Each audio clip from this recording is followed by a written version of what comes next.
Mr. Vice Chairman, sir, thank you very much for having given me this opportunity even on the first day to speak on this child labor bill.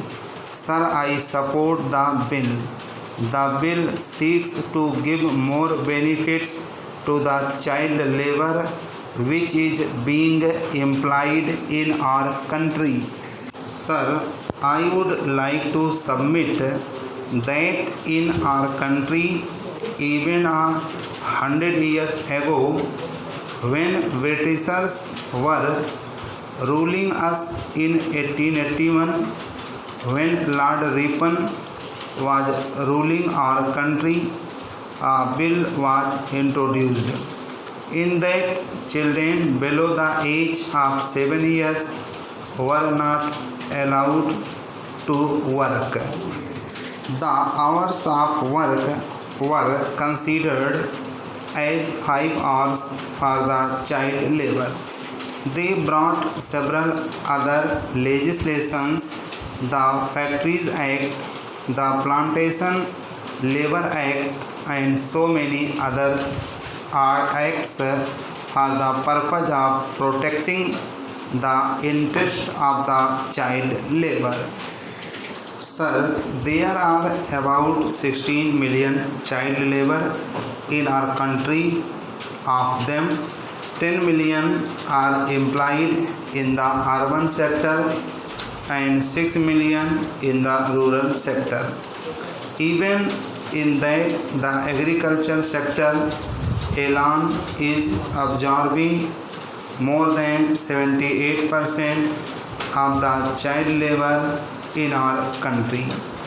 If see the commerce and industry sector, the child labor employed there is more compared to what it was 10 years back, in spite of the welfare measures taken by the government.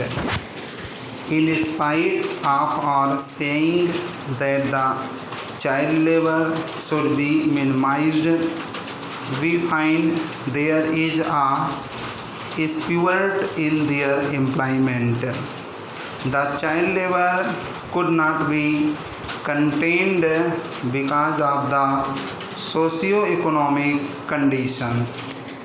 I would like to submit the every salient points which have been given in the bill itself by the Honorable Minister.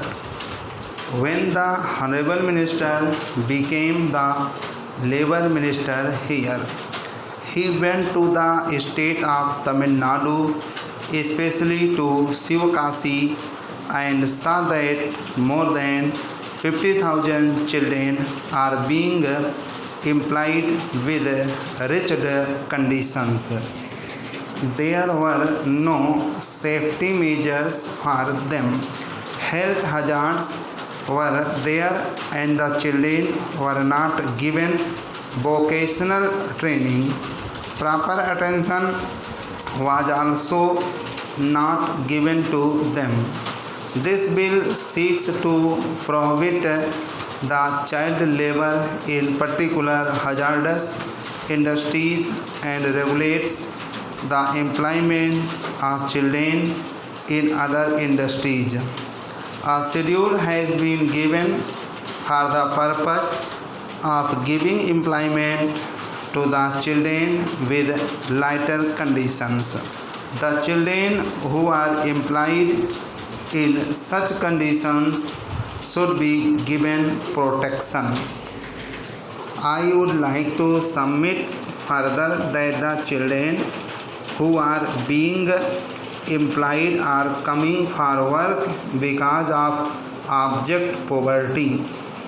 We cannot all of a sudden eliminate the child labor for the simple reason that about 40% of the total population is living below the poverty line. Therefore, the children who are coming from the rural areas and also from the urban sector are actually helping the family, though they do not go in for education.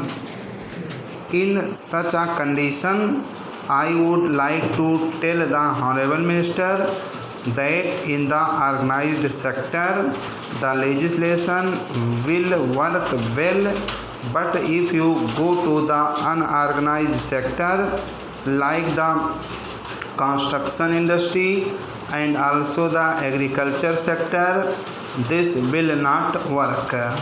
I would like to suggest to the Honorable Minister that he should see that this act is to be enforced with full strength, because the child labor is exploited by the employers for the simple reason that they can be paid low wages and made to work for 14 to 16 hours or according to their whims and fancies.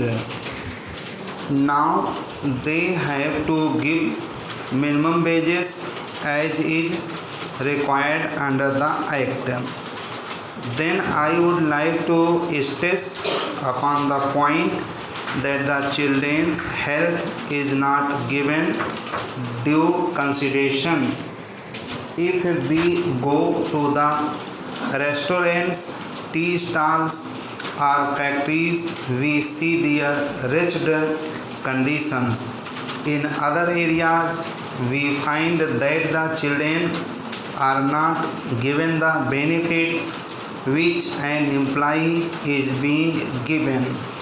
That being so, bringing in this legislation would help improve the working conditions of the children who are helping their families by working in factories, plantations and in agriculture.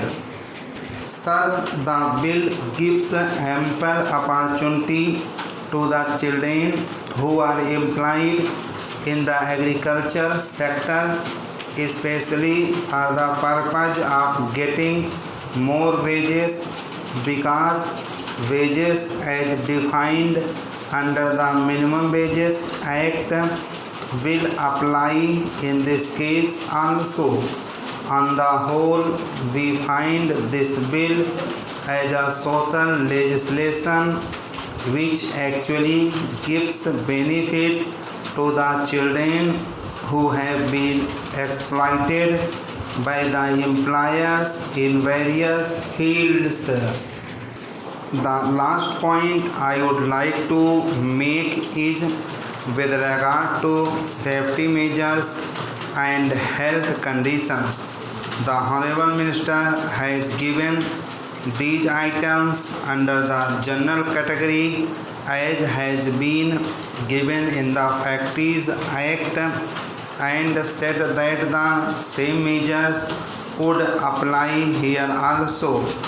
But I would like to suggest that the Child Labor Bill 2006 should have a separate clause dealing with safety measures and health conditions which can be enforced effectively by the authorities concerned. I hope our Honorable Minister would consider this proposal for effective implementation of this bill.